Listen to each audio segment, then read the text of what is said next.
Indian സ്വാതന്ത്ര്യ സമരത്തിൽ പങ്കെടുത്ത് ജയിൽ ശിക്ഷ അനുഭവിച്ച മാളയിലെ സ്വാതന്ത്ര്യ സമര സേനാനി എം.ടി. ലാസർ മാസ്റ്റർ അനുസ്മരണ സമ്മേളനം ഓഗസ്റ്റ് 11 നടത്തും. വൈകിട്ട് 4:30 മാള KSRTC ബസ് സ്റ്റാൻഡിന് സമീപം ജോസഫ് മേരി സാംസ്കാരിക വേദിയിൽ സംഘടിപ്പിക്കുന്ന സമ്മേളനം MLA അഡ്വക്കേറ്റ് BR സുനിൽകുമാർ ഉദ്ഘാടനം ചെയ്യും. സ്വാതന്ത്ര്യ സമര സേനാനികളിൽ തിരുക്കൊച്ചിയുടെ ഗർജിക്കുന്ന സിംഹം എന്ന വിശേഷണമുള്ള എം.ടി. ലാസർ മാസ്റ്ററിന്റെ ചരമവാർഷികത്തോടനുബന്ധിച്ച് എല്ലാ വർഷവും അനുസ്മരണം നടത്തും.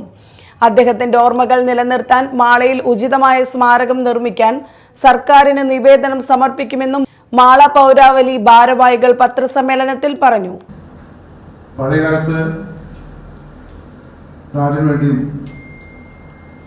ഈ രാജ്യത്തിന് വേണ്ടിയൊക്കെ പടപൊരുതിയവരും മറ്റും അറിയുന്നില്ല എന്നുള്ള സത്യം.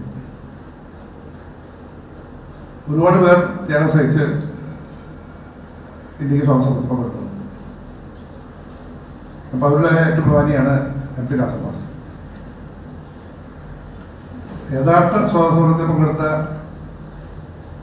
ഈ പരിസരത്തുള്ള ഏക വ്യക്തിയാണ് അദ്ദേഹം. അപ്പം അദ്ദേഹത്തെ ആചരിക്കാതെ മരിക്കാതെ പോകുന്നത് ശരിയല്ല എന്ന് തോന്നിയതുകൊണ്ടാണ് പൗരാവലി ആ വിഷയം ഏറ്റെടുക്കുന്നത്.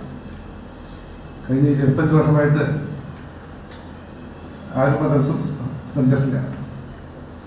പൗരാവലി president doctor Raju Davis Perepadan, secretary Shandy Joseph Thattakath, AB Thomas, Davis Parekkad, KC Varghese, Jolly Vadakkan എന്നിവർ പത്രസമ്മേളനത്തിൽ പങ്കെടുത്തു.